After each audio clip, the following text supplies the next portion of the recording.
ए भाई, मेरी बात को बहुत ध्यान से सुनना। श्रीपाद कह रहे, भजन को इससे नहीं तौला जाता कि करोड़पति बन गए तो भजन का लाभ बहुत मिल गया, या भजन शुरू किया तो तुम दरिद्र हो गए। बोले देखो भजन फला नहीं, जिस दिन से वृंदावन गए सत्संग सुना उसी दिन से सब चौपट हो गया। दोनों बातें समझना। महारंकत्वे वा परम विभवे सिंगे पे है। अगर रसिकों के संग का रंग चढ़ेगा तभी इस मार्ग में चल सकते हो, नहीं तो फिसलन ही फिसलन है। महारंकत्व हो सकता है जिस दिन से भजन शुरू करो उस दिन से शुरू हो जाए तुम्हारा पाप का संयोग जो पूर्व जमा हुआ है, क्योंकि नष्ट होकर अब तुम्हें भगवत प्राप्ति करानी है। कल एक साधक भारी रोग से ग्रसित, और वो बोला कि हमें लगता है कोई वैष्णव अपराध बन गया। क्यों? नहीं, ये शरीर में। अरे बावरेपन में हम कह रहे शरीर रोग से ग्रसित है तो बुद्धि को तो स्वस्थ रख ले। बुद्धि रोगी हो गई तो शरीर स्वस्थ होने पर भी महान नरक जैसा उसको दिन और रात व्यतीत होता है, नारकी भोगों का चिंतन करते हुए। कोई अपराध तब बनता है जब अहंकार होता है, ध्यान रखना। और तुम जो सब शरणागत हो, रोज ऐसा मंजना लगता है कि तुम्हारे अहंकार चढ़ पाएगा। रोज बर्तन मांजा जाए तो चाहे जितना गंदा हो एक दिन चमकने लगता है। ये सत्संग भाग भर मत जाना, पक्का समझना। जितने बैठे हो अनुभव कर लेना, जहां कमजोरी है यही लगेगा सिर्फ मेरे लिए बोला जा रहा है। और सत्य मानना, ये सत्संग है, ये सार्वजनिक भगवदानंद के लिए किसी व्यक्ति का लक्ष्य करके नहीं, सार्वजनिक सार्वभौम सत्संग होता है। शरीर का रोगों से ग्रसित हो जाना या कोई विपत्ति आ जाना ये हमारे पूर्व अपराध का है, पूर्व पाप का है। वर्तमान में यदि वैष्णव अपराध होगा तो शारीरिक दंड नहीं मानसिक दंड होगा। क्या? आपका भजन रोक दिया जाएगा। तत्कालिक आप बहुत शुद्ध वैष्णव पवित्र हृदय के हैं, अगर कोई त्रुटि हो गई तो तत्कालिक दंड मिलता है। खोपड़ी दीवाल में लग गई, चबेटा लग गया, दांत से जबान कट गई, अचानक कोई ऐसी घटना घट गई, थोड़ी मोड़ी चोट, ऐसा असाध्य रोगों का सृजन पूर्व शरीर रचने के पहले ही होता है, जो पूर्व पाप से है। आज हम भजन कर रहे हैं लेकिन पूर्व पाप रचित इसमें जो सृजन किया गया रोग वो पहले का है, आज से थोड़ी उत्पन्न हुआ है। तो साधक को बहुत विवेकवान रहना चाहिए, नहीं तो अब हमारा शरीर अस्वस्थ और बुद्धि अस्वस्थ। यही मूर्खता नहीं, शरीर स्वस्थ और बुद्धि स्वस्थ है तो हम परमानंद में मगन ठिंगे पे रखा है। हमारी बात को समझना। हमारी बुद्धि भगवदाकार है तो पूरे शरीर में कीड़ा पड़े हो, गलता लगाओ तो कुछ फर्क नहीं है। और बुद्धि विषयाकार है तो चाहे एसी में बैठे हो जलोगे, देखा है। इन समस्याओं का समाधान करने के लिए ही अध्यात्म है, रुपया नहीं है, पद नहीं है। समस्त समस्याओं का समाधान अध्यात्म से होता है, विवेक से होता है। ध्यान दीजिए, परमार्थ पे चल रहे हो तो महारंकत्वे वा परम विभवे, हमारे कदम नहीं रुकेंगे चाहे हमें ऐसी परिस्थिति दे दी जाए कि भोजन के लिए भी तरसने लगे, और चाहे परम विभवे। ऐसा होता है, ये ना सोचे दोनों बातें होती हैं। एक है चक्रवर्ती सम्राट अम्बरीश जी महाभागवत, और दूसरे चीदर चिदरानी जी महाभागवत, जिनके यहां आते थे पीपाजी सीता सहचरी आते तो अंदर जाकर अपनी पत्नी से कहते कि आज तो बहुत बड़ा अनर्थ हो जाएगा। उनका क्यों भगवान? बोले बहुत बड़े संत अतिथि आए और आज हमारे पास कुछ नहीं है। जरा विचार करना, उनके घर में दरवाजे और खिड़की भी नहीं रह गई थी। क्यों? संत आते तो खिड़की बेचे आए, 4 मुट्ठी चावल उबाल कर उनको पवा दिए, दरवाजा बेचे। मिट्टी का पात्र था जिसमें रसोई अमनिया करते थे, कुछ नहीं रह गया था जो बेचा जा सके। एक वस्त्र शरीर में था चिदरानी जी के। उन्होंने कहा भगवान अतिथि भूखा नहीं जाएगा। पढ़ के देख लो भक्तमाल जी में श्री नाभा जी ने चरित्र लिखा, जो दिव्य दृष्टि संपन्न महापुरुष। कहा कैसे? बोले वस्त्र है ना कुछ तो बिक ही जाएगा, तो अतिथि को कुछ ना कुछ 4 मुट्ठी चना ही मिल जाएगा, अतिथि तो भूखा नहीं जाएगा, संत तो भूखे नहीं जाएंगे। और महाभागवत जिनके दर्शन करने द्वारिकाधीश के दिव्य दर्शन करके सीता सहचरी और पीपा जी आ रहे हैं, उनके दर्शन करने, स्थिति क्या है? खाने पीने की तो बात जाने दो, पहनने के लिए भी सीधे वस्त्र नहीं, एक ही वस्त्र था चिदरानी जी के, उतार के दे दिया,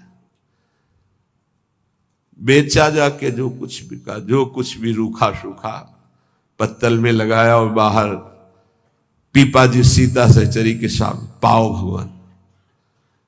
वो समझ गई, स्थिति महारानी थी बहुत प्रवीण, समझ गई कि भोजन देख के समझ गई कि स्थिति क्या, घर देख के उनकी वेशभूषा, तो उनका कि भक्तानी जी को भी बुलाओ, चारों बैठ कर पाते जो भी है।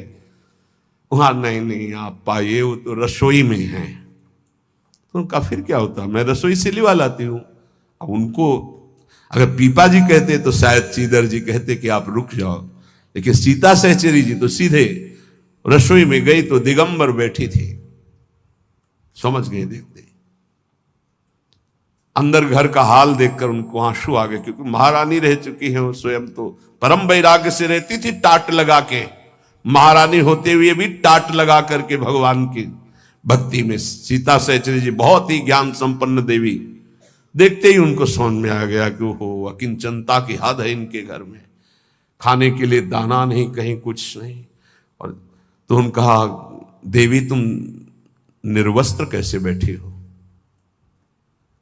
था उन्होंने कहा, अरे हमने सुना था आप द्वारिकाधीश के दर्शन करके आ रही, तो जब मिलेंगी तो रूप माधुरी का वर्णन करेंगी प्रभु की। क्या इस नासवान शरीर की चर्चा चला दी? जब पैदा हुआ था तो आभूषण और वस्त्र पहन के थोड़ी हुआ था, दिगंबरे हुआ था, और जब जाएगा तो जला दिया जाएगा। बीच में अगर दिगंबर है तो क्या फर्क पड़ता है? बाहर आई और पीपा जी से कहा, इनकी निष्ठा के आगे हम लोग कुछ नहीं है।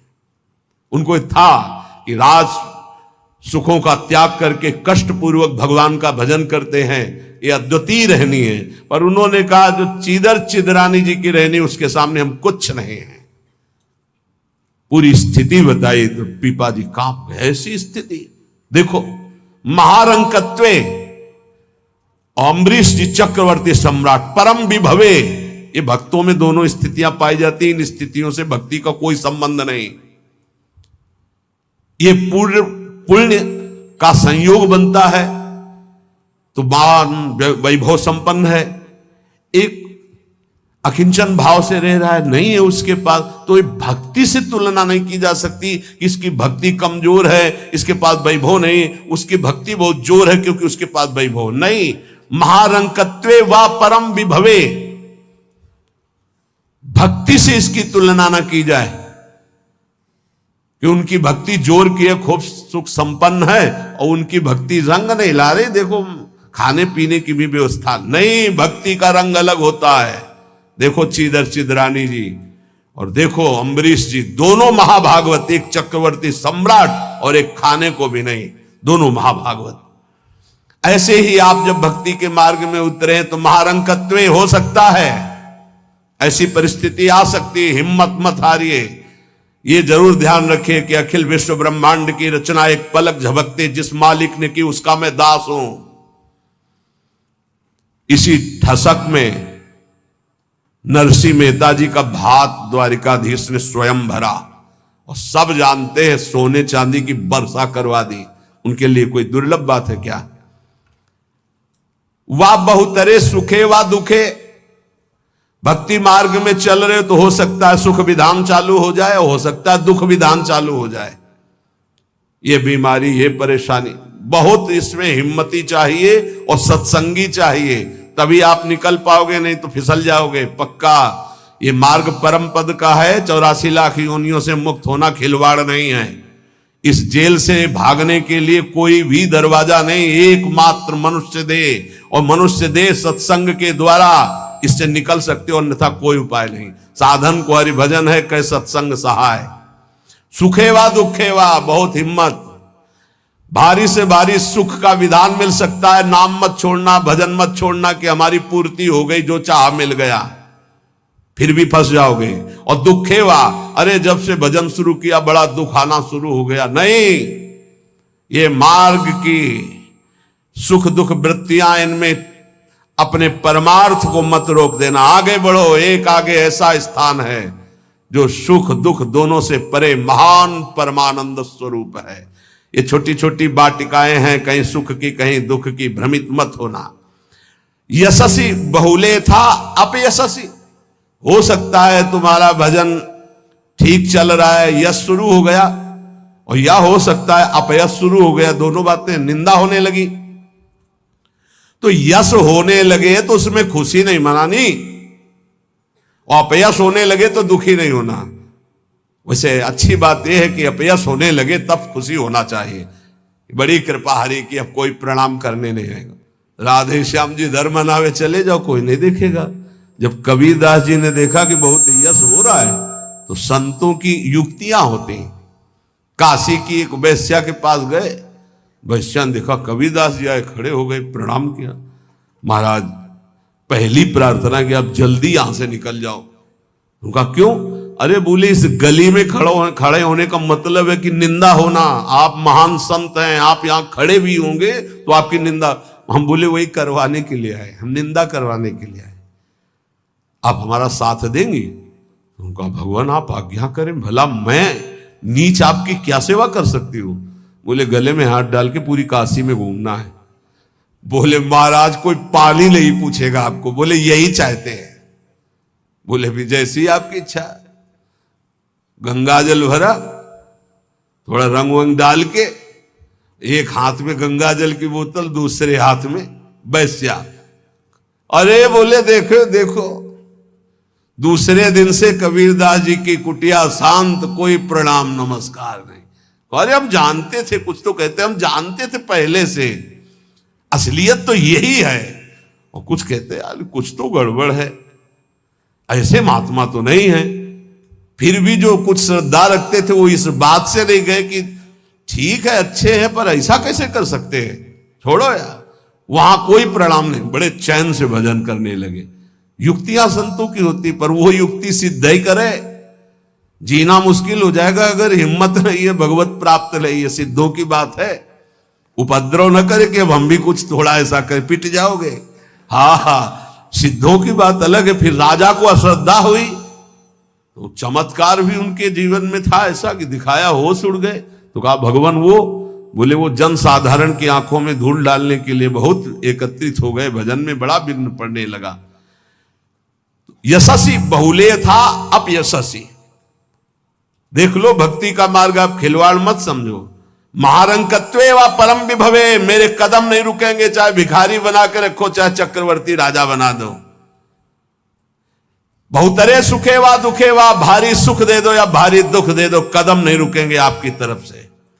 यशस्वी बहुले था अपयशस्वी, चाहे यशस्वी बना दो चाहे निंदा कराने, खूब निंदा कराओ, हमें मार निंदा हो तो भी हमारा मार्ग नहीं रुकेगा। आगे मणौवा लोस्ट्रे, चाहे मणि दे दो और चाहे माटी के घरौंदे पे रखो, हमें कोई फर्क नहीं पड़ता। महलों में रखो चाहे झोपड़ी में वास दो। सुहृदय परम व द्वेष्यति, सब लोग हमें प्यार करें या सब हमसे द्वेष करें, कोई फर्क नहीं पड़ता, हम अपने मार्ग पर चलेंगे। समा दृष्टि नित्यम मम भवति वृंदावन जुषहा, मैं ऐसी सम दृष्टि रख के चलूंगा। हे वृंदावन धाम, मुझे सामर्थ्य प्रदान करो कि मेरे कदम किसी भी स्थिति में लड़खड़ाए नहीं। ये बहुत बड़ी बात है। बिना इस बात के आए बात की बात में नहीं पहुंचा जाता। ये बहुत हिम्मत की बात है। इस शूरवीर का मार्ग है। दुख आवे या सुख, संपत्ति आवे या विपत्ति, यश आवे या अपयश, महलों में रखे चाहे झोपड़ी में, हर स्थिति में हमारी